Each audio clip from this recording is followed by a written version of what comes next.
there's something about you that's just so special, dude. Something really special. And like, I'm so grateful you're here today. Like, tell me a little bit about your upbringing. Like, how did you get here? Like, how did you, like, did you talked a little bit about the Philippines. Tell me more about that. What was your journey like? Yeah. So back to the Philippines, it's like wherever you go, and we're on the third world country. You need to survive. Out of like thousands of you need one of you going to be, running away from your background. But at the end of the day, I think that's all my motivation. Bring those like positive or negative that you have before with you and make that as inspiration instead of making it like in the wrong way. Just go straight and then brought that with you as your motivation to go through with your dream. Yeah. And I think that's the way that led me to become a successful chef actually. So what I'm hearing is that like out of so many people, like out of those many people, like one will make it. And like that's kind of sad to hear. But at the same time, also what I'm hearing is that if you choose the right thing, the right time, everything happens for a reason. Exactly. That's what I'm hearing. Yeah. Thank you for sharing that. That's really important. Yeah. Do you find it that your credentials in the Philippines are recognized in Canada? No. No.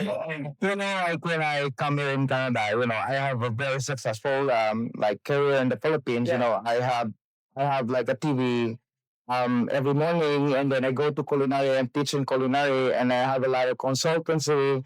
And then I work to the 5-star hotel. I work in a Dusitani. It's a 5-star hotel. I experience everything there, butchering, all the parts of the kitchen, like station in the kitchen.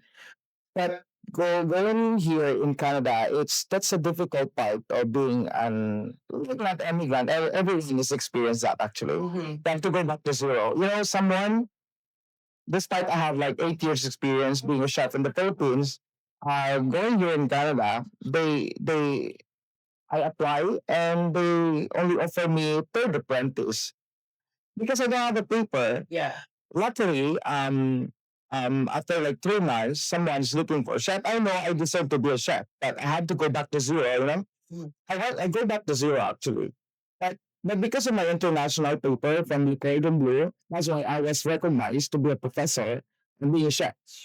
But some people don't recognize that. But being work in the Paris, like experience, go to the Paris and study the stuff. And I think for me that's international recognition. Yeah. But unfortunately, some people are blind to think about it. So it takes me a while. It takes me like 10 years for me to become a real chef. You know what I mean? And become a head chef.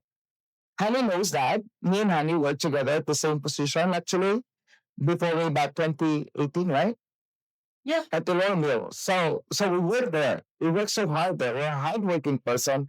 That's the first hotel that we opened. It's so very, very like a lot of work to do because we're pioneer and a lot of people to deal with. There's so much aggressive people. Coming here in Canada, it's like it's different world for me. Yeah, it's different world for me. But along my journey, I think I've learned a lot. I've learned a lot. Me and her I learned a lot. So much learnings. And it's time like there's a time also that I'm giving up. I'm giving up. Like actually lately, like not lately, but last year, I said to myself, because it's been a stress through so many years that happened to us. And I feel like, no, this is my last restaurant that I'm going to handle. And then I might probably joining to being a teacher because I'm a graduate of a teacher, major in math. So I can maybe go back to teaching, something like that. That's my last recourse. Yeah, but I think because of the calling too, you cannot, sometimes I know it's very stressful. Yeah. So you're pushing yourself to be like there, like even you know that it's too much. But yeah, it's a calling and a passion that makes us become a chef, right?